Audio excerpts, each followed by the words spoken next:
मी जळगावात 11 दिवस कापसाच्या मुद्द्यावर उपोषण केल्याचा किस्सा आता महाजनांनी सांगितलाय। माझ्या आंदोलनाकडे बघायचंही नाही असा अजितदादांचा कडक निरोप होता।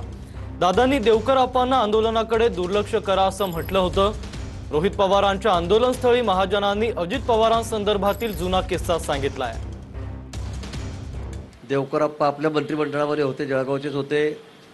त्यांचं घर 500 फुटावरच होतं जिथे मी उपोषणाला बसलो। ते रोज ये जा करायचे, पण माझ्याकडे बघतही नव्हते। मला असं वाटलं एखाद दिवशी तरी येतील, माझं उपोषण सोडवतील, काहीतरी आश्वासन देतील, पण एकही दिवस ते आले नाही।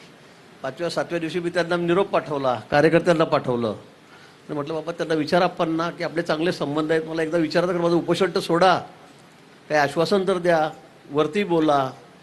पण त्यांनी सांगितलं, मला वरतून सांगितलं आहे की अजिबात तिकडे बघायचं सुद्धा नाही, त्याला जितक्या दिवस बसायचं असेल तितके दिवस बसू द्या।